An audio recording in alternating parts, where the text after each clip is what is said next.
Bonsoir ou bonjour, c'est selon. Déjà la 15e émission des Visages de la Recherche, ces hommes et ces femmes qui sans relâche et dans tous les domaines cherchent, trouvent et préparent notre futur.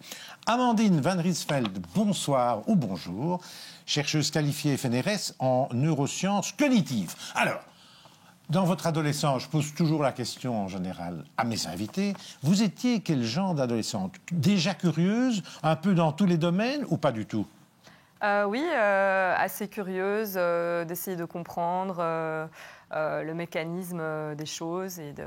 Oui. Déjà? Curieuse. Oui. Et dans quel domaine? Tous les domaines, la mécanique, la génétique, les étoiles? Non, plutôt tous les domaines, avec une prédiction pour tous les domaines liés aux sciences de la vie, donc les cellules, etc. Alors maintenant, vous êtes chercheuse, oui, qualifiée. Est-ce qu'il y a une bonne méthode pour une chercheuse? Une méthode de travail?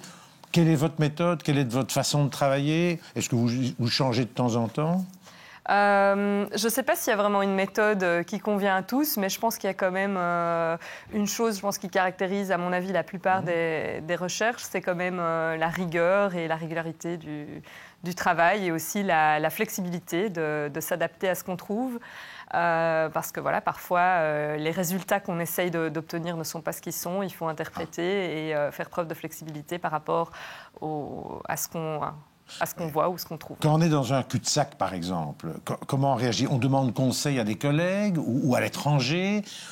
Ou bien on passe des nuits blanches? Un peu des trois, je dirais. Alors, oui. Les trois. Les trois. Alors, dans votre vie, vous avez beaucoup voyagé. Vous avez fait vos études au Luxembourg, puis à l'ULB, puis aux États-Unis, et puis retour en Belgique, alors que j'imagine que l'Amérique vous tendait les bras. Alors, tendre les bras, je ne sais pas si on vous tend jamais les bras dans le domaine de la recherche, parce que c'est quand même très compétitif, et donc on ne vous tend jamais vraiment les bras en tant que tel, mais en tout cas, c'est une possibilité d'essayer de rester dans un endroit ou dans un autre. Effectivement, voilà. Alors, je pense que ça apprend beaucoup quand on est chercheur de voir différents types de fonctionnement dans différents types de pays, ces différentes cultures, mais aussi différentes cultures de travail et de recherche, et ça apporte beaucoup d'échanges qui vont perdurer le plus souvent après même le temps que vous avez passé là, et ça vous ouvre aussi l'esprit d'une façon différente que si vous restez dans un seul endroit, et je pense que c'est crucial pour justement se former en tant que chercheur et avoir un parcours avant de se stabiliser dans un endroit ou dans un autre. Alors, on va maintenant parler de votre recherche. Accrochez-vous, parce que c'est les maths, c'est pas évident, mais quand même, vous allez voir. Votre recherche, c'est une question: comprendre comment s'établissent les premières acquisitions numériques. Bref, si on schématise, comment notre cerveau apprend les maths. Alors, en parlant avec vous pour préparer l'émission, moi j'ai appris une chose, c'est que dès bébé, ça commence. Est-ce que vous pourriez nous expliquer, pour les bébés, comment ils appréhendent déjà les maths? Oui. Alors, est-ce qu'on parle vraiment déjà de maths? C'est difficile à dire. En tout cas, il existe certaines intuitions chez le bébé, notamment dès les premiers mois de la vie, certaines intuitions qui permettent d'appréhender les quantités numériques, de voir combien il y a d'objets, s'il y a plus d'objets d'un côté que de l'autre, par exemple. Et ces premières intuitions sur le nombre, ce sont des intuitions d'ailleurs qui ne sont pas propres uniquement à l'espèce humaine et qu'on retrouve dans d'autres espèces animales. Ah bon? Oui. Lesquelles, par exemple? Chez les mammifères, comme chez des singes, etc. Mais ça a aussi été montré chez les oiseaux ou même chez les poissons.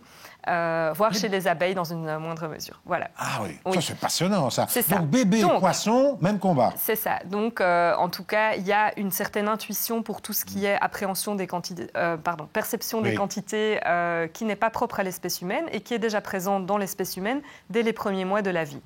Donc ça, c'est une chose. Maintenant, une des grandes questions, ça va être de savoir, on a tous ces prérequis qui sont déjà présents bien avant l'apprentissage du langage. Oui. Et après, comment est-ce que ces compétences vont servir de base ou bien être liées d'une certaine façon à des apprentissages formels qu'on va faire pour apprendre les maths telles qu'on les connaît dans le sens Donc courant. ce sont des acquisitions qui se font bloc par bloc. Alors, quand on parle des maths en elles-mêmes qui doivent être apprises, oui.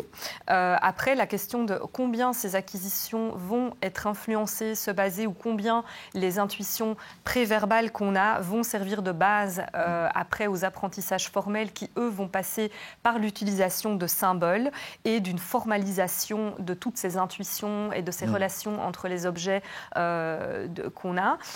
Tout ce système-là qui doit être appris, forcément, via l'éducation, via l'école, etc. Et se construire bloc par bloc, comme vous l'avez dit. À quel point est-ce que ça est influencé et va reposer aussi sur les intuitions préverbales que l'on a? Ça, c'est une des grandes questions du domaine de recherche dans lequel je travaille. Alors, bon, sciences cognitives, dont vous étudiez le cerveau, est-ce qu'il y a une région du cerveau qui est visée par cet apprentissage des maths? Moi, j'ai lu que c'était le sillon intrapariétal. Alors, je ne sais pas du tout ce que c'est, mais est-ce que c'est vrai, ça? Un sillon particulier? Alors, en tout cas, les régions qui trouvent autour... Oui. Donc, dans le cerveau, on a toute une série de sillons, et toutes les régions qui vont se trouver autour de ce sillon intrapariétal ont effectivement été associées à toute une série d'habiletés liées au nombre, que ce soit des habiletés sans symbole, donc préverbales, la comparaison de quantité, Oui. ou que ce soit la manipulation de symboles ou la résolution de problèmes arithmétiques, comme par exemple 2 plus 2 égale 4. Toutes ces compétences ont un petit peu en commun que cette région-là va être utilisée, mais c'est aussi une région qui n'est pas uniquement utilisée donc par ce qu'on appelle la cognition numérique, l'ensemble de ces habiletés-là. Cette région n'est pas exclusivement dédiée à ça, mais c'est un nœud, en tout cas, de région clé pour ces habiletés-là dans le cerveau. Alors, moi, j'ai visité votre labo et j'ai vu une machine, le magnétoencéphalographe, si j'ose dire. C'est une machine unique. Et là, on va d'ailleurs la voir à l'écran, cette machine. Il y a des enfants que vous étudiez grâce à cette machine. Ça sert à quoi ? Oui, donc des enfants, pourquoi ? Parce que nous, on va s'intéresser déjà au développement de ces habiletés. Donc concrètement, ce qu'on fait, c'est qu'on demande à des enfants qui sont donc en apprentissage de toutes ces habiletés, de soit résoudre des problèmes, soit de comparer des quantités, soit de faire toute une série de choses liées au nombre dans cette machine pour pouvoir essayer de comprendre comment est-ce que leur cerveau fait pour arriver à ces compétences, comment est-ce que les régions du cerveau communiquent entre elles pour donner ces apprentissages. Alors, donc la magnétoencéphalographie, comme vous l'avez dit, cette machine, quand les neurones, les populations de neurones communiquent entre elles par toute une série de messages électrochimiques, les neurones produisent, quand ils communiquent entre eux, une activité électrique, un courant électrique, qu'on peut mesurer avec l'électroencéphalographie, qui est une technique beaucoup plus commune et beaucoup plus connue. Et ce courant électrique génère un champ magnétique, et c'est ce champ magnétique qui est mesuré par la magnétoencéphalographie. Alors, le but concret, finalement, de cette recherche fondamentale, c'est de repérer finalement ce qui impacte sur la réussite des études et des maths en particulier. D'une certaine façon, oui. Alors, ce qu'on fait, c'est quand même vraiment très, très fondamental dans le sens où on essaye vraiment de comprendre le mécanisme de comment est-ce qu'un cerveau arrive à intégrer tous ces apprentissages. Parce que les maths, c'est pas facile, on le sait. C'est pas facile, on le sait, mais en même temps, il y a certains individus de notre espèce qui y arrivent très bien, qui vont arriver à avoir des compétences très, très poussées, alors que c'est difficile pour beaucoup de personnes en même temps, mais on ne comprend pas encore concrètement, quels sont exactement les mécanismes de ces apprentissages. Et c'est ça qu'on étudie vraiment en fondamental. Et c'est vrai que quand on comprendra, je pense, mieux ces mécanismes, ça nous permettra peut-être de comprendre pourquoi est-ce qu'il y a autant de variabilité, comment est-ce que cette variabilité se met en place. C'est ça. Voilà. Alors bon, est-ce qu'il y aura peut-être une nouvelle pédagogie des maths, lorsque vous serez encore plus loin, en remédiation, par exemple, pour des enfants ou même des ados qui ont des difficultés? Est-ce que c'est une utopie ou une possibilité? C'est une possibilité, je pense. Alors la chose, je pense, à laquelle je pense, c'est peut-être qu'aussi ce type de méthode, une fois qu'on les maîtrisera mieux et qu'on comprendra mieux les mécanismes et comment les identifier, on pourrait par exemple imaginer des programmes de recherche qui vont regarder l'effet, et ça se fait déjà d'une certaine façon, l'effet de certains types de remédiation ou de certains types de pédagogie sur les mécanismes d'apprentissage. Donc vous mettez la personne en remédiation dans votre machine, alors? Oui, peut-être. Pourquoi pas? Pourquoi pas? Dites-moi, le cerveau, il s'adapte, il se modèle facilement, vous qui l'observez de près? Oui, énormément.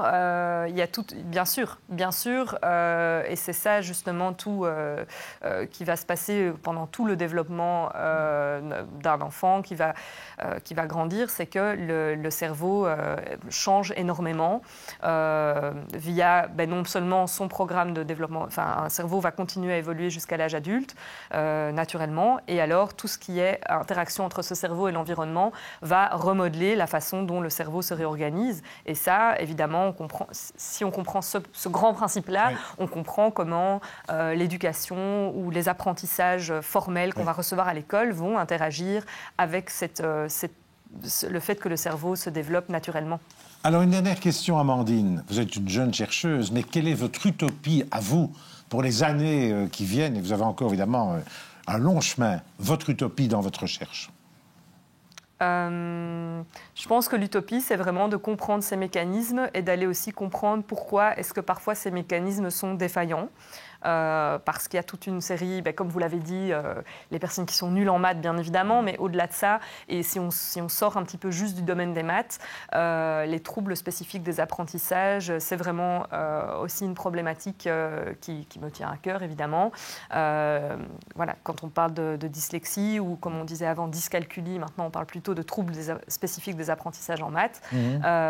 Tout ça, on comprend encore mal les mécanismes qui sont impactés et comment, et aussi de pouvoir avoir des outils qui nous permettraient de repérer ces difficultés plus tôt dans le développement, parce que dans l'état actuel des choses, on diagnostique encore ce genre de troubles relativement tard, à un moment où du coup on est vraiment face à des difficultés et où c'est plus compliqué, je pense, d'y remédier que si on pouvait diagnostiquer ça de manière plus précoce. Merci, et vous pouvez, bien entendu, comme chaque semaine, retrouver toutes ces interviews sur tous les sites IPM, La Libre, l'ADH et l'Avenir.